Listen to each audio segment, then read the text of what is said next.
Guys what's up, welcome back to Gravity Circle. क्या हालचाल? सब बढ़िया, कूल, चकाचक, very good.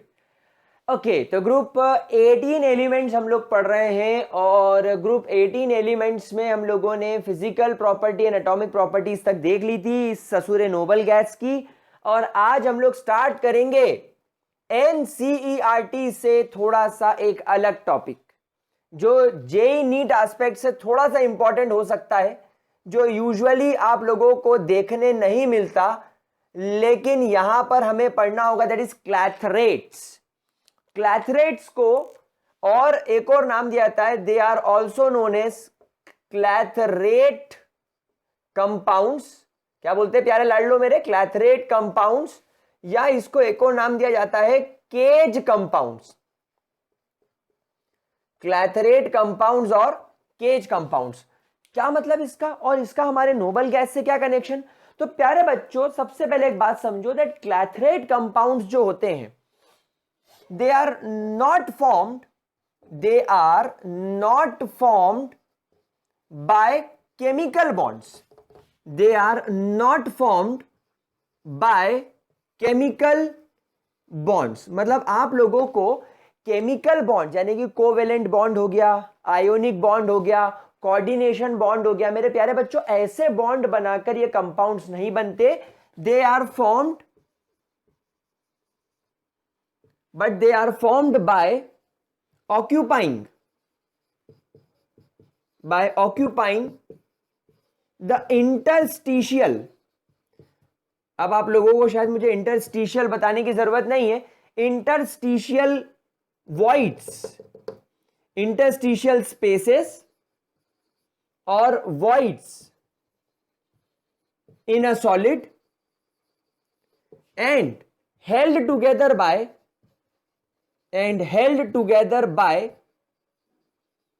van der Waal forces। क्या बोला मैंने? ध्यान से सुनेंगे कि ये क्लैथरेट कंपाउंड्स या केज कंपाउंड्स कैसे बनते हैं। ध्यान से सुनो। आप लोग सब जानते हो कि जब कभी भी एक सॉलिड फॉर्म होता है, तो लेट्स से ये एक पार्टिकल है, देन ये एक पार्टिकल है, ठीक है, देन ये एक पार्टिकल है, या अपन इसको थोड़ा 3 डायमेंशनल बनाने की कोशिश करें जैसे हम लोग सॉलिड स्टेट्स में बनाते थे। तो ये एक पार्टिकल है, ये एक पार्टिकल है, देन एक पार्टिकल इसके पीछे रखा हुआ है और एक पार्टिकल आकर इसके ऊपर इस तरीके से रख दिया मैंने। तो यहां पर आप लोगों को सबको मालूम है कि एक टेट्राहेड्रल वॉइड क्रिएट हो जाता है। तो यहां पर जो वॉइड क्रिएट हुआ है, यहां पर ये जो एक खाली स्पेस क्रिएट हुई है, आप इसको जनरल भाषा में ऐसा भी देख सकते हो कि ये 2 पार्टिकल्स और ये पार्टिकल्स के पास में यहां पर पार्टिकल्स। तो ये जो खाली स्पेस क्रिएट हुई है, इन खाली स्पेसेस में आकर यूजुअली आपकी जो नोबल गैसेस होती हैं, लाइक मैं यहां पर नाम भी आपको लिखवाऊंगा, argon, krypton and xenon fits inside the void and forms van der Waals attraction. भाई वेन डर वॉल अट्रैक्शन तो दुनिया की हर चीजों में होता है और ये बहुत कमजोर टाइप का होता है, पर होता है। तो यहां पर आकर आपकी नोबल गैस आकर आपकी यहां पर बैठ जाती है इस तरीके से, और इस तरीके के कंपाउंड्स को बोले जाते हैं केज कंपाउंड्स या क्लैथरेट कंपाउंड्स। ये सिर्फ आपको नॉलेज एस्पेक्ट से नहीं बताया है मैंने, इसके ऊपर मैंने एक क्वेश्चन देखा था जेई एडवांस वगैरह में और नीट में भी आने के चांसेस हैं कि कौन सी नोबल गैसेस क्लैथरेट कंपाउंड्स बनाती है। अब गाइज यहां पर सवाल यह आता है कि चलो सर, आपने बोला, हमने मान लिया कि कौन सी गैस यहां पर आपकी क्लैथरेट कंपाउंड्स बनाती, तो it's argon, krypton and xenon. अब आपका सवाल आएगा कि सर हीलियम और नियॉन का क्या होगा? What about helium and neon? तो प्यारे बच्चों, आप देखो ये जो वॉइड है, इस वॉइड का साइज काफी बड़ा होता है। इस वॉइड का जो साइज है वो क्या होता है? वो काफी बड़ा होता है, और इस वजह से जब ये छोटी छोटी नोबल गैस आकर यहां पर बैठती है तो वो स्टेबिलिटी नहीं बना पाती, वो बैठती है और वो निकल जाती है। तो being very small in size, helium and neon के बारे में आप क्या बोलेंगे? That being very small in size, they do not fits well in the voids, voids के अंदर प्रॉपरली फिट ना होने की वजह से ये आती है, आता है, डेंड्रफ की तरह है, डेंड्रफ आता है, जाता है, फिर आ जाता है, फिर चला जाता है, फिर आ जाता है, समझ रहे हो बात को। तो ये पक्का कंपाउंड नहीं बना पाता, लेकिन आर्गन, क्रिप्टॉन, ज़ेनॉन का साइज बड़ा होने की वजह से ये इन कैविटीज में, ये इन वॉइड्स में बड़े आराम से बैठ जाता है और क्लैथरेट कंपाउंड्स बना देता है। समझ में आ गई मेरे प्यारे बच्चों को बात? कोई दिक्कत तो नहीं? जरा इसका स्क्रीनशॉट ले लो, 1 मिनट स्क्रीनशॉट ले लो, स्क्रीनशॉट ले लो। और मेरा सरकारी अस्पताल के 2 टीवी बेंच, ये क्या बता दिया, एकदम से वक्त बदल दिए, जज्बात बदल दिए, हालात बदल दिए, और हमें क्या से क्या पढ़ा दिया, हमको तो पता ही नहीं था। यही तो मेरा काम है, यही तो मुझे आपको बताना था। चलो अब गाइस 2 एग्जाम्पल लेकर चलेंगे। एक बहुत important example, that is quinol, QUI। तेरी स्पेलिंग आज तक नहीं सीखा तू, कब सीखेगा रे बाबा? क्विनॉल कंपाउंड्स या क्विनॉल क्लैथरेट्स, क्या बोलेंगे? क्विनॉल क्लैथरेट्स। अब ये कैसे बनेंगे जरा समझो भाई। क्विनॉल तो एक ऑर्गेनिक कंपाउंड है जिसका साइंटिफिक नेम, या मैं कहूं सॉरी साइंटिफिक नेम नहीं, IUPAC नॉमेनक्लेचर होता है 1,4 डाइहाइड्रोक्सी बेंजीन। क्या नाम होता है मेरे प्यारे बच्चों? 1,4 dihydroxy benzene. Usually it is a liquid at room temperature, लेकिन जब आप इस लिक्विड को 10 से 40 ATM प्रेशर पर जब आप इसे फ्रीज करोगे तो ये सॉलिडिफाई हो जाएगा और एक बहुत प्यारा सा, एक बहुत सुंदर सा क्रिस्टल बना लेगा, अपने क्रिस्टलाइन फॉर्म में ये चला जाएगा। तब क्या होगा? तब हर 3 क्विनॉल के एटम पर आपको एक नोबल गैस का एटम दिखाई देगा।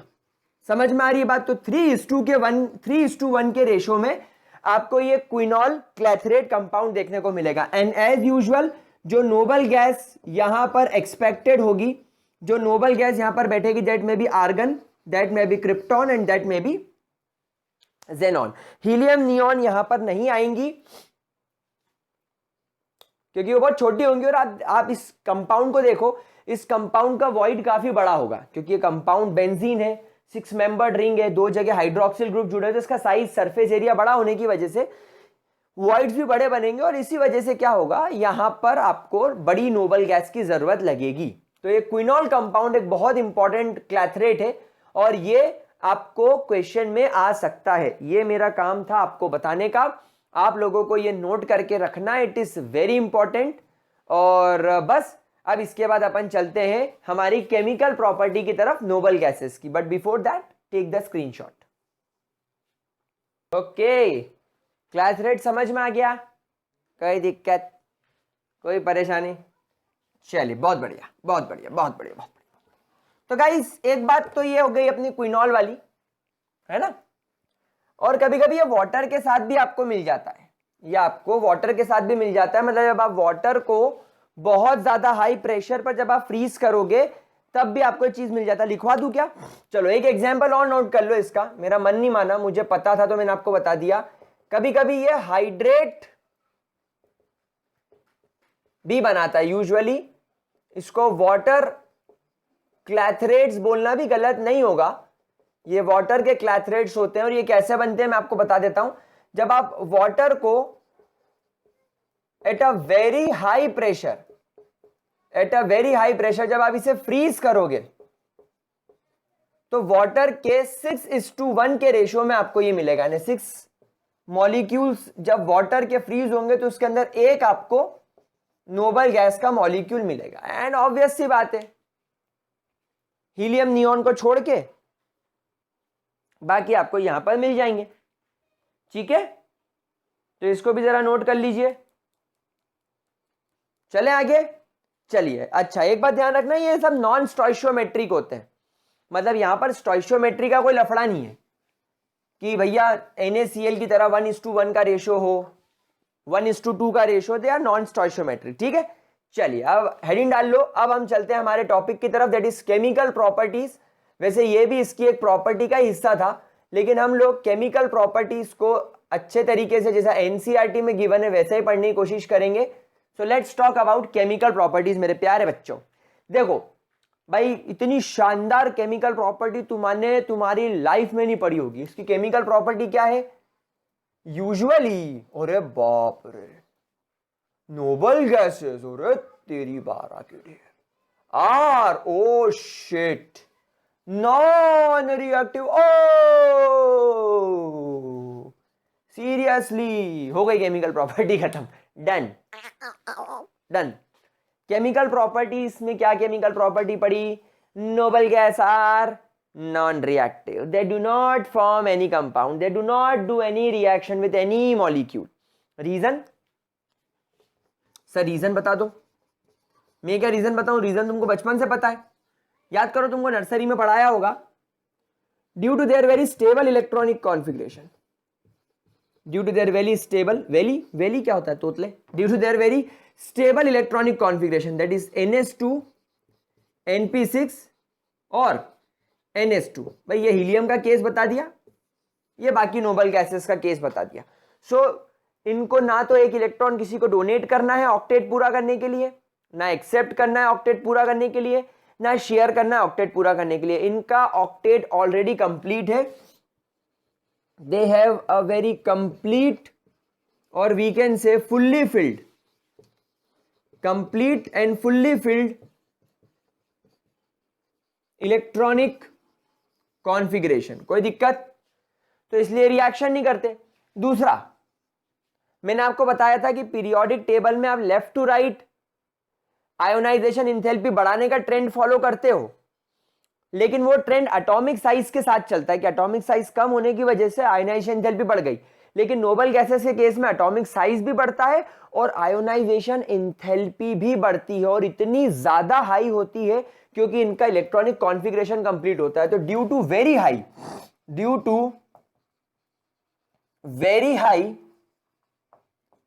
आयोनाइजेशन इंथैल्पी, भाई आयोनाइजेशन इंथैल्पी अगर हाई होगी तो आप लोगों को जो भी केमिकल कंपाउंड बनाना है, आपको जो भी केमिकल कंपाउंड बनाना है, उसके लिए या तो आपको इलेक्ट्रॉन एक्सेप्ट कराना पड़ेगा या डोनेट कराना पड़ेगा, या कुछ भी केस हो आपको शेयर कराना पड़ेगा। तो आपको आयोनाइजेशन इंथैल्पी तो लगेगी ना, इलेक्ट्रॉन निकालना तो पड़ेगा आपको, और नोबल गैस से इलेक्ट्रॉन निकालना बहुत ज्यादा टफ होता है। It is really very tough. इस वजह से आप लोगों को इसके कोई कंपाउंड दिखाई नहीं देंगे। और स्टार बनाकर एक पॉइंट लिख लो, helium, neon and argon. Helium, neon and argon, इन तीन नोबल गैसेस का ड्यू टू स्मॉल साइज, इनका साइज स्मॉल होता है, एक्सट्रीमली हाई आयोनाइजेशन इंथैल्पी कारण, भाई साइज छोटा है, न्यूक्लियस पावरफुल है, इलेक्ट्रॉन को टाइटली पकड़ा है, इसमें मात्र एक शेल है, इसमें मात्र दो शेल है, इसमें मात्र तीन शेल है, और तीन शेल तक न्यूक्लियस की पावर काम करती है। चौथे, पांचवें, छठे शेल में न्यूक्लियस कमजोर हो जाता है। लेकिन पहले तीन एलिमेंट्स जिनमें पहला शेल वैलेंस हो 1s2, इसमें 2s2 2p6, इसमें 3s2 3p6, यहां तक इनके न्यूक्लियस पावरफुल है, साइज भी छोटा है, तो एक्सट्रीमली हाई आयोनाइजेशन इंथैल्पी इसके अंदर वर्क करेगी। तो due to small size, extremely high ionisation enthalpy, they do not form any compound. आपको इसका कोई कंपाउंड आज तक नहीं मिला है, लिटरली आज तक इसके कोई कंपाउंड आपको नहीं मिले हैं। आपको इसका कोई भी किसी भी टाइप का कंपाउंड नहीं मिला है। हाँ, मैं जेनॉन, क्रिप्टॉन और रेडॉन की बात नहीं कर रहा हूं, क्योंकि उसकी बात अब मैं आप लोगों से करूंगा। समझ रहे हो, बड़े तेज हो रहे हो, सब पता है तुमको। तो हम लोग यहां तक की बात कर रहे हैं। तो जरा पहले इसका स्क्रीनशॉट ले लो प्यारे बच्चों, ठीक है? 1 2 3 स्क्रीनशॉट ले लो। चलिए, तो फिर सर आर्गॉन के बाद क्रिप्टॉन और क्रिप्टॉन के बाद जेनॉन, इसका क्या हुआ? आपने यहां पर 3 ही नाम क्यों लिखे? तो भैया आप सब लोगों को मालूम है, पिक्चर सबको क्लियर है, हम लोग सब जानते हैं। चैप्टर की शुरुआत में, इस टॉपिक की शुरुआत में मैंने बता दिया था कि पहले इन्हें इनर्ट गैसेस बोला जाता था, लेकिन बाद में इनर्ट गैस नाम हटा दिया क्योंकि इसमें से कुछ एलिमेंट्स रिएक्शन करते पाए गए और उसमें सबसे पहला नाम आया जेनॉन का। तो गाइस हुआ क्या था, लगभग मार्च 1962 के आसपास की बात है। एनसीईआरटी ने एक ही साइंटिस्ट का नाम लिखा है, नील बार्टलेट, लेकिन मैं एक और नाम आपके साथ में लिखूंगा, BART, बार्टलेट। आपके साथ में एक और नाम लिखूंगा, लोहामैन नहीं, लोहमैन। दिस इज लोहामैन, स्पाइडरमैन का भाई लोहामैन। इट में भी आयरन मैन, ये अपना टोनी स्टार्क भी हो सकता है। जैसे मैं टोनी स्टार्क हूं, मैं हमेशा अपना आयरन मैन का सूट पहने रहता हूं। मेरे से बच्चे बोलते हैं सर एक ही टी शर्ट क्यों पहनते हो? मैं बोलता हूं मेरे पास में एक ही आयरन मैन का सूट है। आप फंड रेस करके मेरे लिए चाहें तो एक टी शर्ट और भेज सकते हैं। भीख मांगने का नया स्टाइल लाए सर ये।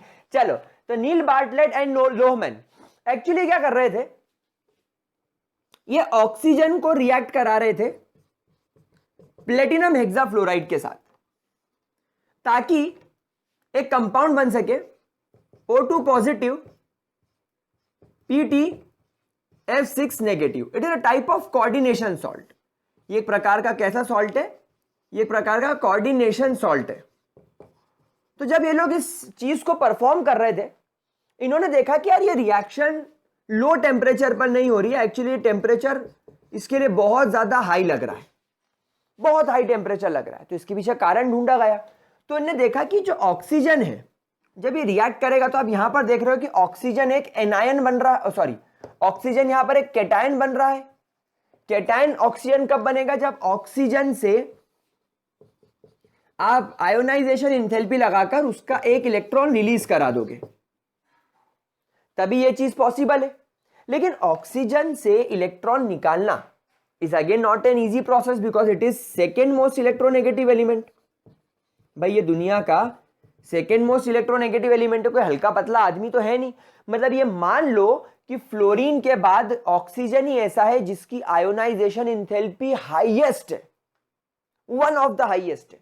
और देखा भी गया कि इसकी जो आयोनाइजेशन इंथैल्पी है वो कितनी आती है?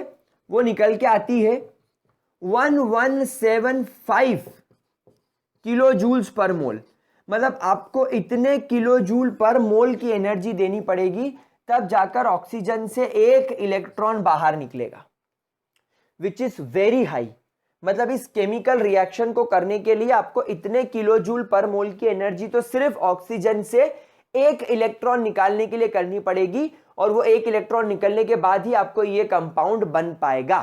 क्या ये बात समझ में आ रही है? तो बार्टलेट एंड लोहमैन इस चीज पर काम कर रहे थे, और काम करते करते बार्टलेट की नजर पड़ी एक कंपाउंड पर। तो फिर क्या हुआ कि बार्टलेट अंकल की नजर पड़ी एक कंपाउंड पे नहीं, सॉरी एक एलिमेंट पे, जिसका नाम था जेनॉन। जिसका क्या नाम था? जेनॉन। जेनॉन एक प्रकार की नोबल गैस है।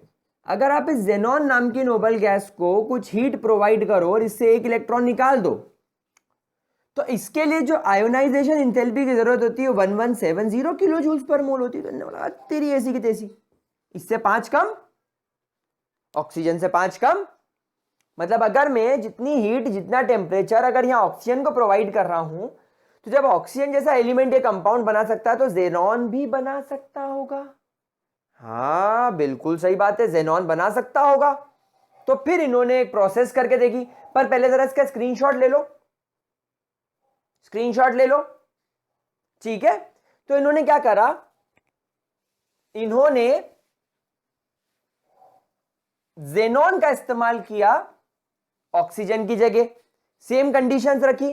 तो now he opt xenon with platinum hexafluoride. वैसे तो ये डीप रेड कलर का एक कंपाउंड होता है, it is a very deep red colour compound. और जैसे ये रिएक्ट करा, इन्हें कंपाउंड मिला Xe पॉजिटिव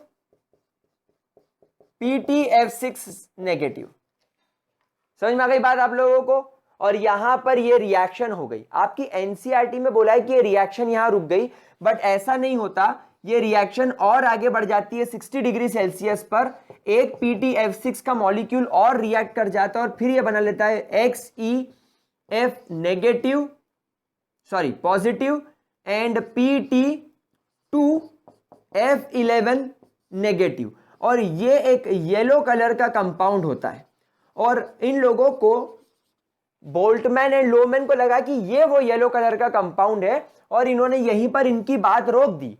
लेकिन बाद में लोमैन जो दूसरे साइंटिस्ट थे उन्होंने इस चीज को और अच्छे से परफॉर्म किया और वो फिर अल्टीमेटली यहां तक पहुंचे। खैर बात एक ही है कि दोनों ही केसेस में you are observing that xenon जो है वो कंपाउंड बना रहा है। So this was the first time that a xenon compound was formed, that a xenon compound was formed। और यहां से फिर आप लोगों को मालूम है कि अगर एक बार जो साइंस में कुछ चीज डिस्कवर हो गई तो बाकी के साइंटिस्ट फिर जान लगा देते हैं उसके पीछे, उसको पता करने के लिए, और अल्टीमेटली फिर उसको खोज के रहते हैं। और इसीलिए जेनॉन के साथ में कई एलिमेंट्स की रिएक्शन करके देखी गई और कौन कौन से प्रोडक्ट्स आए वो मैं आपको बताता हूं। बट पहले जरा इसका स्क्रीनशॉट ले लो। ये रिएक्शन आपके बहुत काम की है, ये रिएक्शन आपके बहुत काम की है, ठीक है। तो मार्च 1962 में बार्टलेट अंकल और लोमैन अंकल ने ये केस कर दिया हमारे साथ में।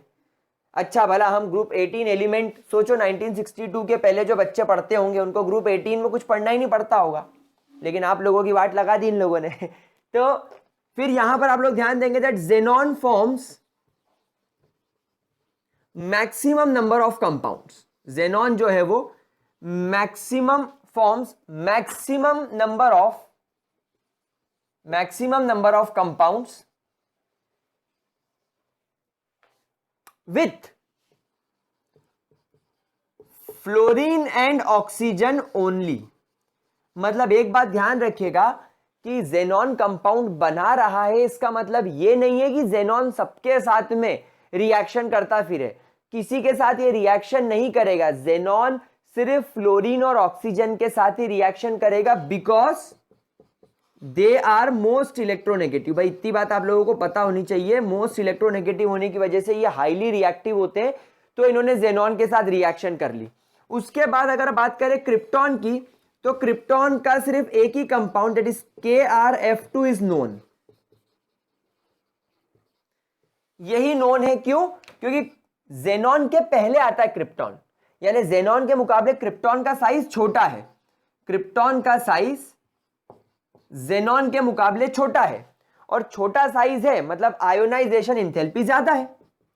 आयोनाइजेशन इंथैल्पी ज्यादा है as compare to xenon, xenon की कम है, इसलिए ये कुछ ही कंपाउंड बना पाता है। उसके बाद अगर अपन बात करें रेडॉन की, तो रेडॉन का एक कंपाउंड RnF2 बनता है, but it is not studied. इसके बारे में कुछ भी स्टडी नहीं किया जा सका because it is radio active. ये रेडियो एक्टिव होता है क्योंकि आपका रेडॉन भी क्या है, एक प्रकार का रेडियो एक्टिव कंपाउंड है। तो इसके बारे में पढ़ना बिल्कुल ही ज्यादा बेवकूफी है मेरा प्यारा भक्तों नहीं देशवासियों, ये बकवास है। ठीक है, इतनी बात क्लियर हो गई? क्या हम आगे बढ़ सकते हैं? चलो तो देखते हैं कि जेनॉन फ्लोरीन के साथ किस टाइप से रिएक्शन करता है और किस प्रकार के कंपाउंड्स बनाता है। ठीक है, चलो बहुत प्यारी बात, बहुत सिंपल सिंपल एक एक लाइन की चीजें जो मैंने लिखी है एग्जैक्टली वैसी की वैसी याद कर लो, वैसी की वैसी पढ़ लो, चकाचक ढिंक चिका ढिंक चिका ढिंक चिका काम हो जाएगा। तो चलिए बात करते हैं xenon fluorine compounds. Xenon fluorine compounds, xenon के फ्लोरीन के साथ कंपाउंड्स। तो प्यारा बच्चों बहुत इजी रिएक्शन है, चलो सब मेरे साथ लिखो। Xe plus F2, Xe plus F2। पहला केस 1:2 का रेशो 400 डिग्री सेल्सियस। दूसरा केस 1:5 का रेशो 600 डिग्री सेल्सियस, 180 एम प्रेशर, 780 एम प्रेशर। तीसरा लिखो 1:20 का रेशो, मतलब फ्लोरीन यहां पर एक्सेस में है। यहां पर ये एक्सेस में काम कर रहा है, मुझे लगता है यहां पर प्रेशर बढ़ाना होगा। तो यहां पर प्रेशर बढ़ के कितना हो जाएगा, 60 से 70 एटीएम।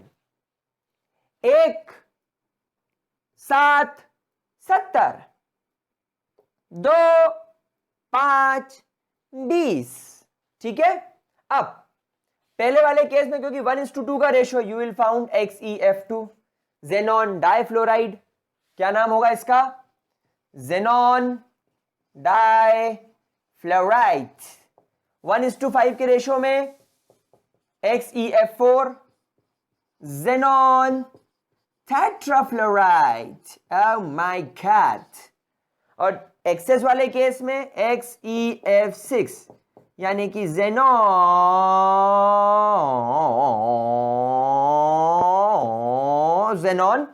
हेक्साफ्लोराइड। एनसीईआरटी में यहां पर ऐसा दिया हुआ है, जेनॉन प्लस 3F2। एनसीईआरटी में यहां पर दिया है जेनॉन प्लस 2F2 और यहां पर जेनॉन प्लस F2। तो आपकी जैसी इच्छा हो आप ये लिख सकते हो। तो 3 प्रकार के कंपाउंड्स आपके सामने बनके तैयार होते हैं जेनॉन के। मेरे प्यारे दोस्तों, मेरे प्यारे देशवासियों, मेरे मित्रों, जमाइला बाबूराव का स्टाइल है। फटाफट इसको नोट करो, चलो टाइम मत वेस्ट करो, फटाफट इसकी मेथड ऑफ प्रिपरेशन नोट करो। XeF2, XeF4, XeF6 ये 3 तरह के कंपाउंड्स बनते हैं। फटाफट जरा इसको नोट करो, ठीक है गुलगुलो। चलिए इसकी प्रॉपर्टी बता दूं, सारे के सारे गामा को लेकर गाते चले। सारे XeF2, XeF4 एंड XeF6 सारे के सारे कलरलेस क्रिस्टलाइन सॉलिड्स। खासियत यह है कि ये सब कैसे होते हैं, they all are crystalline solid. But और खतरनाक खासियत पता है क्या है, ये लोग सब्लिमेट कर जाते हैं। What do mean by sublimate? Sublimate का मतलब क्या होता है, सब्लिमेट का मतलब होता है सॉलिड से सीधा गैस में बदल जाना। तो अगर ये सॉलिड है, ये सॉलिड है, ये सॉलिड है, और अगर आपने इसको एट 298 केल्विन रख दिया, मतलब तुम्हारा रूम टेम्परेचर, तो ये सब्लिमेट कर जाएंगे। सॉलिड से सीधे कौन से फॉर्म में चले जाएंगे, गैस। काय में बदल जाएंगे, गैस में बदल जाएंगे। इनके पैट में गैस हो जाएगा, इनको गैस हो जाएगा रूम टेम्परेचर पे। चलो लिखो इसको, स्क्रीनशॉट ले लो, जल्दी से स्क्रीनशॉट ले लो। 1 2 3, कुछ भी खास बात नहीं इसके अंदर पढ़ने लायक, कुछ भी लाइक अर्णब गोस्वामी, कुछ भी। चलो तो क्या क्या पढ़ा हमने? पहली property sublime, they are colourless, दूसरी दे आर क्रिस्टलाइन सॉलिड, और तीसरा क्या था, सब्लिमेट। चौथी property they are powerful, they are powerful fluorinating agent. बेटा फ्लोरिनेटिंग एजेंट का मतलब क्या होता है, जैसा आपने ऑक्सीडाइजिंग एजेंट सुना है, जो सामने वाले को ऑक्सीजन डोनेट करके उसके ऑक्सीडेशन स्टेट को प्लस में कर दे, या किसी से इलेक्ट्रॉन एक्सेप्ट कर ले, वो ऑक्सीडाइजिंग एजेंट। यहां पर फ्लोरिनेटिंग एजेंट का काम भी वही है। फ्लोरिनेटिंग एजेंट का काम क्या है, they accept electron, they donates fluorine, ये इनका काम होता है। तो they are very powerful fluorinating agent. क्यों? क्योंकि आप बात किसकी कर रहे हो, XeF2 की, XeF4 की, XeF6 की। तुम लोग जानते हो नोबल गैस वैसे ही बड़ी मुश्किल से कंपाउंड बनाता है, तो अगर इसको मौका मिलेगा तो ये फ्लोरीन डोनेट कर देगा। 5वां point, they readily reacts with water. अब आप यहां पर इस चीज को समझ भी लो। मैं एक वाटर का एग्जांपल लेकर आपको बताता हूं। हाइड्रेट हो जाते हैं, दे हाइड्रेट्स इजीली। कैसे, देखो मैं आपको बताता हूं। भाई वाटर के अंदर ऑक्सीजन होता है which is most electronegative element, लेकिन इनके पापा कौन है, इनके पापा फ्लोरीन है, तो यहां पर फ्लोरीन क्या करेंगे, फ्लोरीन किसी की नहीं सुनेंगे, फ्लोरीन बोलेंगे कि यहां पर कर लो 2, यहां पर कर लो 2। तो ये फ्लोरीन बोलेंगे कि हम 4 फ्लोरीन इन 4 हाइड्रोजन के साथ मिलकर 4HF बनाएंगे, ऑक्सीजन को कर देंगे बाहर और जेनॉन को भी फेंक देंगे एज इट इज बाहर। तो पहले ऑक्सीजन पर -2 चार्ज था, अब 0 हो गया। समझ रहे हो बात को? और इस वजह से जेनॉन पर पहले था +2 चार्ज, अब हो गया 0। क्लियर हो रही बात आपको? तो यहां पर HCF2 ने हाइड्रोजन को फ्लोरीन प्रोवाइड कर दिया। अब हाइड्रोजन के साथ में फ्लोरीन है तो हो गया ना HCF2 आपका फ्लोरीनेटिंग एजेंट। तो ये इस तरीके से रिएक्शन करके काम करता है। ठीक है, इसको भी जरा नोट कर लीजिए, अपने को इतना ही पढ़ना होता है that they are very powerful fluorinating agent. ठीक है, बड़े आराम से हाइड्रोलाइज हो जाते हैं ये। अब इसकी अगर HCF4 होगा तो वहां पर रिएक्शन बदल जाएगी, XeF4 होगा तो यहां पर HCF4 रखो, वहां पर 2H2O रखो, ऑक्सीजन बाहर होगा और वहां पर बस एक जेनॉन बाहर हो जाएगा, दैट्स इट। रिएक्शन बैलेंस करने वाली बात है, कोई दिक्कत वाली बात नहीं वहां पर। ठीक है, चलो अब आगे चलते और अब इसका मोस्ट इंपॉर्टेंट पार्ट की तरफ चलते हैं, इनके स्ट्रक्चर्स। अब आप लोगों को जिस चीज पर मेजरली फोकस करना है वो चीज आएगी इनके स्ट्रक्चर, इनकी ज्योमेट्री और इनका हाइब्रिडाइजेशन। तो याद करो, मैंने अभी कुछ दिन पहले आप लोगों को जब ऑक्सीजन फैमिली पढ़ा रहा था तब मैंने आपको यही सारी बातें सिखाई थी कि किसी का हाइब्रिडाइजेशन अगर पता लगाना हो तो उसके लिए क्या ट्रिक यूज करेंगे। क्या वो ट्रिक अगर आपको याद है तो वेरी गुड, नहीं याद है और तो तुम्हारी ऐसी की तैसी, तुम यहां पर क्या कर रहे हो, जाओ जाकर द ट्रिक सीखो। पर तुम लोग नहीं जाओगे, मेरा को अब पता है, हमें नहीं आओगे तो मेरा मजाक उड़ाओगे, बोलोगे इसको पढ़ाना नहीं आता इसका वीडियो भाई, इसलिए मैं यहाँ वापस पढ़ा देता हूं। हाइब्रिडाइजेशन निकालने की ट्रिक, जो तुम्हारा सेंट्रल एटम है जेनॉन, इसके वैलेंस शेल में कितने इलेक्ट्रॉन, 8+। जेनॉन से कितने mono atomic, I repeat mono atomic नहीं मोनोवेलेंट, आपके जेनॉन से कितने मोनोवेलेंट एटम जुड़े हैं। बेटा मोनोवेलेंट का मतलब है जो मात्र एक इलेक्ट्रॉन शेयर करे। 2 फ्लोरीन है, दोनों मोनोवेलेंट है, दोनों एक एक इलेक्ट्रॉन शेयर करते हैं तो 2, और एक फ्लोरीन एक इलेक्ट्रॉन शेयर करता है इसलिए 1 divided by 2। So 8 + 2 10 divided by 2 यानी कि 5। मतलब इसके पास में there are 5 bond pair of electrons. XeF2 में 5 बॉन्ड पेयर है।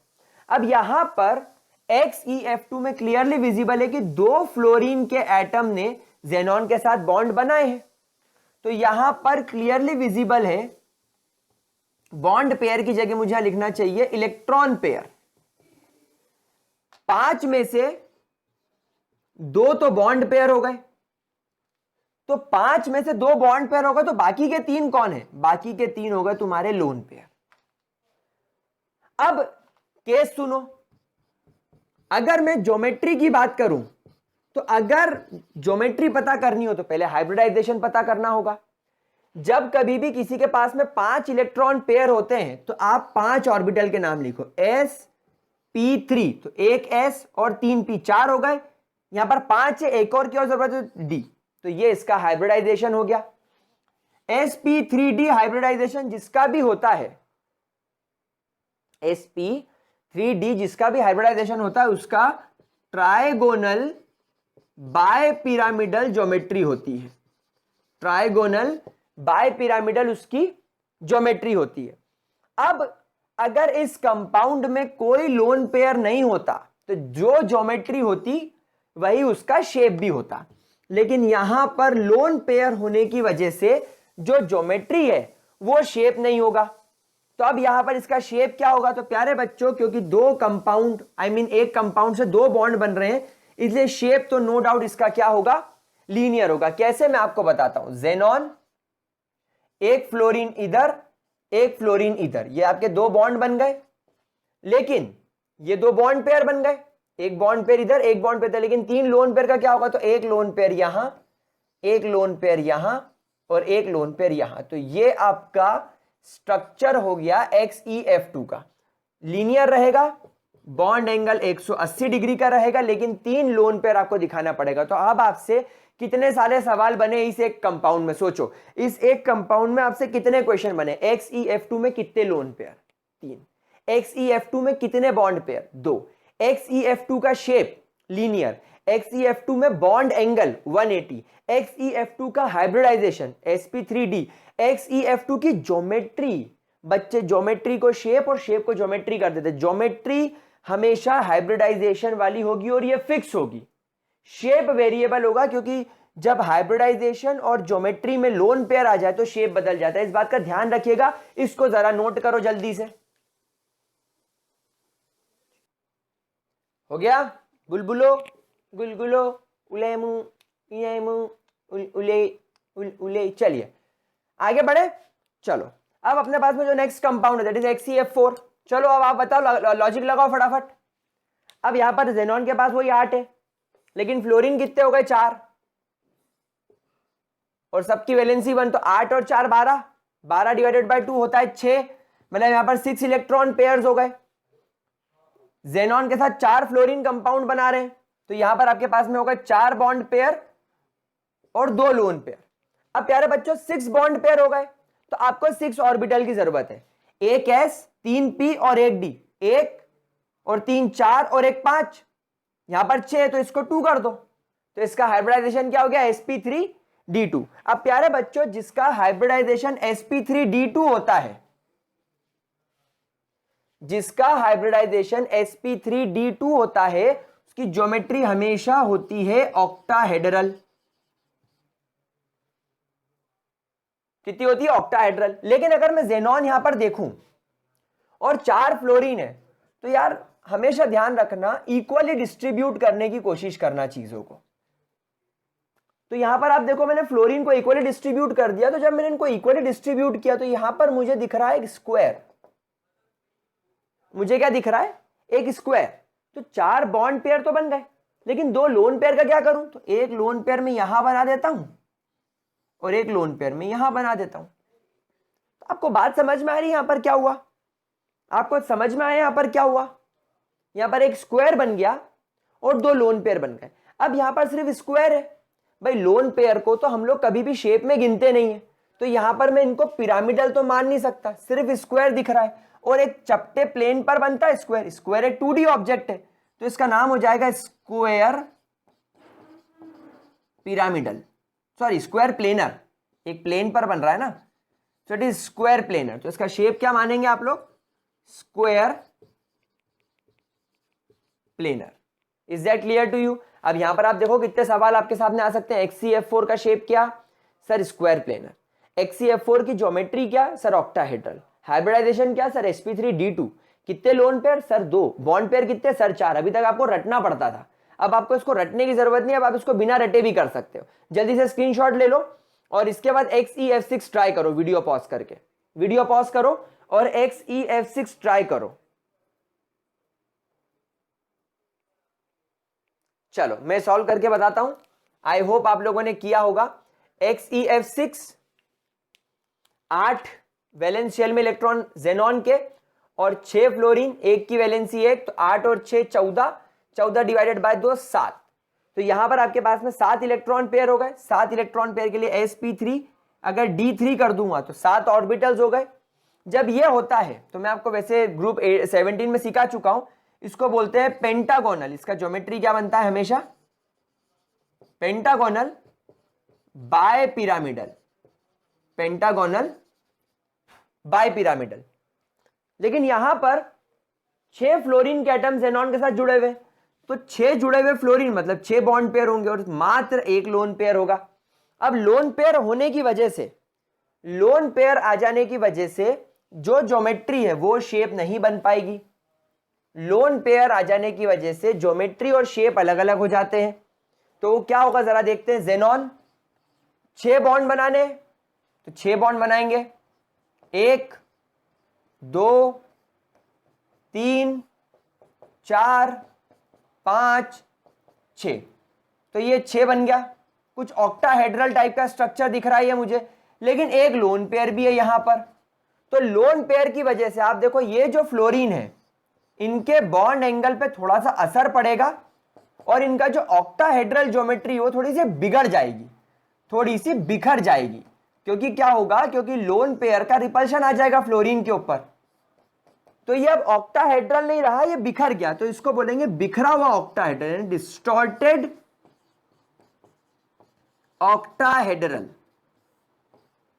समझ गए बात को? तो इसका शेप क्या हो जाएगा, shape will be distorted octahedral. समझ गए गुलगुलो? चलो स्क्रीनशॉट लो जल्दी से इसका। ये इनके शेप्स की बात हो गई। We are done with the shapes now. फटाफट जरा इसको नोट करो। चलो गॉइस, हो गया गॉइस? Hello friends. चलो फ्रांस आगे बढ़ते हैं।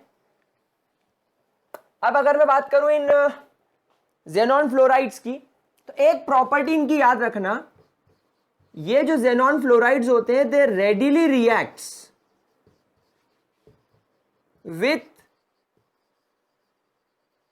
Fluorine accepting compounds. यानी वो कंपाउंड्स जिनको फ्लोरीन की जरूरत होती है उनके साथ ये भप करके रिएक्ट करते, रिएक्ट करते। कैसे देखो, अगर मान लो कि इसमें XeF2 है और इसका रिएक्शन अगर मान लो मैं PtF5 के साथ कर रहा हूं, या अगर मान लो मेरे पास में XeF2 है और मैं इसका रिएक्शन SbF5 के साथ कर रहा हूं, या अगर मेरे पास में XeF4 है, या चलो XeF2 है और इसका रिएक्शन में MF2 के साथ कर रहा हूं, समझ लो, मैं लाइक वाइज अपन किसी के साथ भी कर रहे हैं, तो क्या होता है गाइज, ये जो कंपाउंड्स होते हैं ये इतना ज्यादा खतरनाक तरीके से रिएक्ट करते हैं, धन धन धन धन धन धन करके रिएक्ट करते हैं जिसकी कोई हद नहीं होती। जैसे यहां पर चलो मान लो अपन इसको XeF4 ले लेते हैं और लेट्स से इसको मैं XeF6 मान लेता हूं, इसको MF मान लेता हूं। मैं यहां पर मेटल की जगह पर सोडियम, पोटेशियम, रुबिडियम ऐसा कुछ मान लेता हूं। तो अब गाइज यहां पर होगा क्या, they readily react with fluorine accepting compound. अब ये फ्लोरीन एक्सेप्ट करके क्या बनाएगा, देखिए यहां बन जाएगा XeF, एक फ्लोरीन जाने पर आ जाएगा पॉजिटिव चार्ज, और ये बन जाएगा PtF6, एक फ्लोरीन आने पर लग जाएगा नेगेटिव चार्ज। तो एक आपको इस तरीके का कोऑर्डिनेशन कॉम्प्लेक्स सॉल्ट मिल जाया करेगा। यहां पर बच जाएगा XeF3 पॉजिटिव और यहां बन जाएगा SbF6 नेगेटिव। ठीक है, यहां पर एक अगेन कोऑर्डिनेशन सॉल्ट बन जाएगा। कैसे बनेगा देखो, यहां पर बन जाएगा M पॉजिटिव, भाई इलेक्ट्रॉन फ्लोरीन चला गया, और वहां पर बन जाएगा XeF7 नेगेटिव। तो ये इस तरीके से यहां पर आपको कोऑर्डिनेशन सॉल्ट्स, कॉम्प्लेक्स सॉल्ट्स वगैरह बनाकर देगा, और ये इस तरीके के कंपाउंड्स आप लोगों को यहां पर मिल सकते हैं। ठीक है मेरे प्यारे बच्चों, तो बस इतनी बातें अगर आप लोगों ने याद रख ली तो दैट इज इनफ। एनसीईआरटी के अंदर जो एक्स्ट्रा चीज हमको पढ़नी होती है वो मैं आपको पढ़ा चुका हूं, बाकी सब आपको प्योरली एनसीईआरटी से उठा के पढ़ना है, और सबसे ज्यादा इंपॉर्टेंट ये कुछ रिएक्शंस और इनके शेप्स हमें पढ़ना है। ठीक है, चलिए स्क्रीनशॉट ले लिया, क्या हम आगे बढ़ सकते हैं? चलो जल्दी से इसका स्क्रीनशॉट ले लो।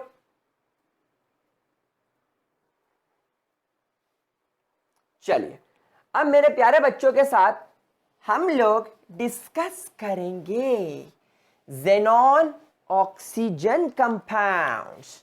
We will talk about xenon oxygen compounds. क्या बनाएंगे? xenon oxygen compounds। देखो कैसे बनेगा, मैं यहां पर आपको सिखाने वाला हूं ट्रिक्स। क्या सिखाने वाला हूं?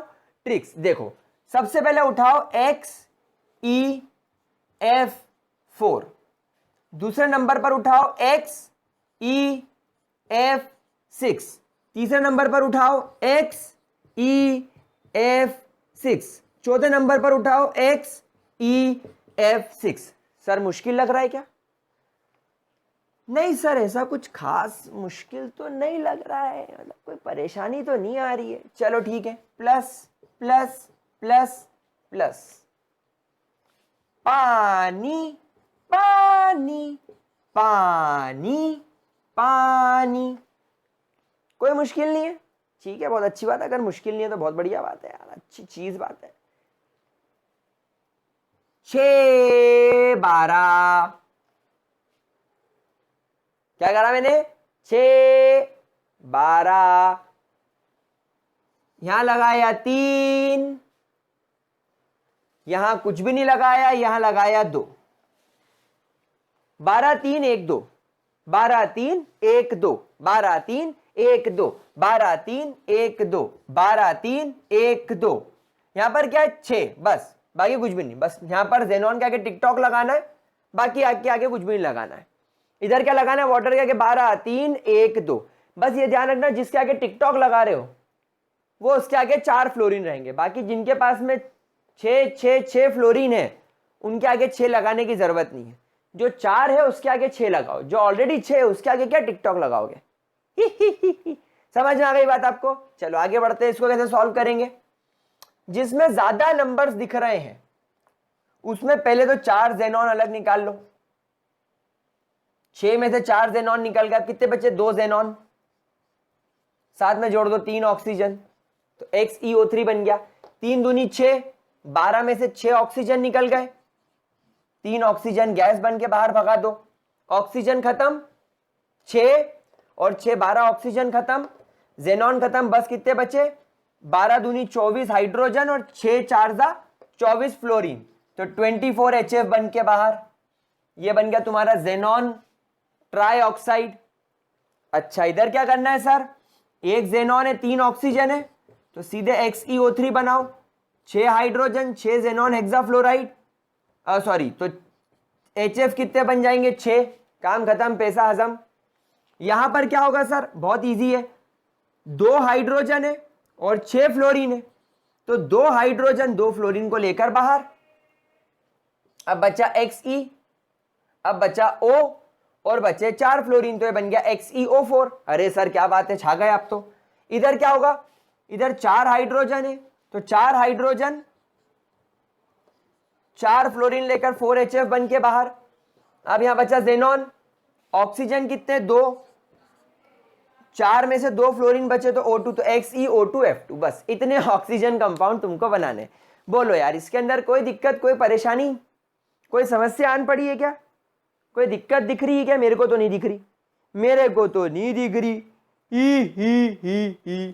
ठीक है। अच्छा प्रॉपर्टीज सर, कुछ अलग प्रॉपर्टीज तो नहीं पढ़नी है, तो XeO3 are volatile, they are volatile crystalline solid, वहीं XeO4 and XeO2F2 are colourless volatile liquid, they are very volatile. भैया बड़ी मुश्किल से बनने वाला कंपाउंड है तो वोलेटाइल तो होना अस्वाभाविक है, ठीक है। चलो मेरे प्यारे गुलगुलो, मेरे प्यारे बच्चों, मेरे लाडलो, मेरे दुलारो, इसको जरा फटाफट से नोट कर लो, फिर XeO3 XeO2F2 और XeO4 का हम लोग फटाफट से क्या चेक कर लेंगे, क्या चेक कर लेंगे, हाइब्रिडाइजेशन और शेप। जरा इसको नोट कर लो प्यारे बच्चों, चन्ना मेरे या चन्ना चन्ना चन्ना। चलो चलो चलो चलो अब फटाफट इसकी माकी भेंकी क्या बोल रहे हो सर, बदतमीज, पारिवारिक माहौल मेंटेन करो। ठीक है, तो मेरे प्यारे बच्चों अब हम लोग यहां पर XeO3 XeO2F2 एंड XeOF4 इन तीनों की बात कर लेते हैं। चलो अब यहां पर ट्रिक समझना, यहां पर ऑक्सीजन के आने की वजह से डबल बॉन्ड बनेंगे, ऑक्सीजन के आने की वजह से डबल बॉन्ड बनेंगे, इस बात का ध्यान रखना। और हमेशा ध्यान रखना डबल बॉन्ड को VSEPR थ्योरी में एक सुपर बॉन्ड माना जाता है, एक सुपर बॉन्ड माना जाता है। समझ में आ गई बात आपको, एक डबल बॉन्ड को एक सुपर बॉन्ड माना जाता है। डबल बॉन्ड मतलब जिसमें एक सिग्मा और एक पाई हो, ठीक है, उसको क्या माना जाता है, सुपर बॉन्ड। सर ये क्यों बता रहे हो, अब वो आपको धीरे धीरे समझ में आएगा। देखो चलो रूल क्या है अपना, एक जेनॉन है, उसके आउटर मोस्ट शेल में 8 इलेक्ट्रॉन, ऑक्सीजन कितने हैं 3, लेकिन एक ऑक्सीजन की वैलेंसी कितनी है अब 2, तो ये जाएगा 2 डिवाइडेड बाय 2, तो 8 + 6 यानी कि 14 डिवाइडेड बाय 2 यानी कि 7। मतलब यहां पर आपके पास में 7 बॉन्ड बनने चाहिए। अब आप देखो यहां पर ध्यान से, जेनॉन, अब जेनॉन से अगर आपको 7 बॉन्ड बनाने हैं, लेकिन प्रॉब्लम यह है कि एक ऑक्सीजन डबल बॉन्ड बना रहा है, तो एक डबल बॉन्ड यहां, एक डबल बॉन्ड यहां, एक डबल बॉन्ड यहां, तो देखो 1 2 3 4 5 6 हो गए, लेकिन यहां नंबर कितना आ रहा है 7, मतलब तुमको यहां पर टोटल 7 इलेक्ट्रॉन पेयर चाहिए। इस 7 का मतलब हमने शुरू से क्या सीखा, कितने इलेक्ट्रॉन पेयर है हमारे पास में, 7 इलेक्ट्रॉन पेयर है। 7 में से 6 तो इधर बन गए, देखो एक इलेक्ट्रॉन पेयर ये रहा, एक ये रहा, एक ये रहा, एक ये रहा और 2 ये रहे, तो 6 ये हो गए। तो जो 7वां इलेक्ट्रॉन पेयर है वो नो डाउट एक लोन पेयर बन जाएगा, समझ गए। तो यहां पर इसके अंदर आप क्या बोलेंगे, देयर आर 6 बॉन्ड पेयर, जिसमें से 3 सिग्मा बनाएंगे, 3 पाई बनाएंगे एंड एक आपके पास में क्या रहेगा, लोन पेयर। आप इसके शेप को देख लीजिए, इसका शेप आपको क्लियरली विजिबल क्या दिख रहा है, पिरामिडल। तो इसका शेप क्या हो जाएगा, पिरामिडल। कोई परेशानी मेरे प्यारे बच्चों को, कोई दिक्कत, ध्यान से इसको जरा एक बार देख लो, ध्यान से इसको एक बार देख लो, एक बार अच्छे तरीके से समझ लो, फिर मैं आपके साथ में आगे चलता हूं। अब सर आपने मुझे थोड़ी देर पहले बोला था कि हम VSEPR थ्योरी में इस डबल बॉन्ड को सुपर बॉन्ड मानते हैं। हाँ, तो अब जरा आप इसको एक सुपर बॉन्ड की नजर से देखो, आप इसे एक सुपर बॉन्ड की नजर से देखो।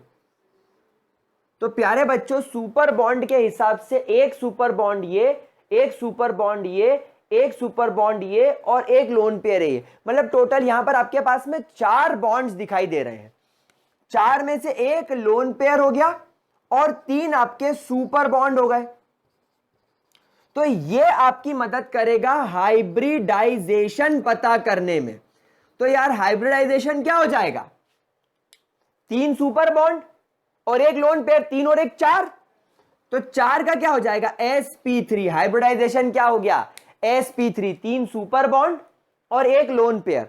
और ज्योमेट्री क्या हो जाएगी फिर, तो भैया ज्योमेट्री तो नो डाउट sp3 की क्या होती है, टेट्राहेड्रल। बोलो यार समझ में आई कि नहीं यार, मजा नहीं आ रहा यार, मेरे को आवाज नहीं आ रही तुम लोगों की, जोर से बोलो, घर पे इतनी जोर से बोलो कि तुम्हारे किचन में जो बर्तन रखे वो गिर जाएं, हमारी मम्मी पापा उठ के आ जाए कि इसको क्या हो गया, मेरे गुलगुले को क्या हो गया, तो आप बोलो कि मुझे समझ में आ गया। चलो इसकी तरफ चले, जेनॉन के आउटर मोस्ट शेल में 8, एक ऑक्सीजन के पास 2 वैलेंसी क्योंकि उसके पास 2 चार्ज होता है, यहां पे माइनस प्लस से कोई मतलब नहीं है, 2 फ्लोरीन और 2 ऑक्सीजन, 2 फ्लोरीन और एक फ्लोरीन की वैलेंसी 1 डिवाइडेड बाय 2, तो 8 2 10 2 12, नहीं 8 और 4 12 और 2 14, अरे यार यहां पर भी 7 ही आ रहा है, मतलब यहां पर भी कितने इलेक्ट्रॉन पेयर, 7 इलेक्ट्रॉन पेयर। लेकिन ऑक्सीजन कितने, लेकिन ऑक्सीजन कितने, ऑक्सीजन 2, तो जेनॉन एक फ्लोरीन यहां बना दो, एक फ्लोरीन यहां बना दो। सर फ्लोरीन अपोजिट साइड क्यों बनाए, मोस्ट इलेक्ट्रोनेगेटिव है, अगर दोनों फ्लोरीन पास पास बनाता तो बहुत जोरदार रिपल्शन होता है, इसलिए अपोजिट बना दिए।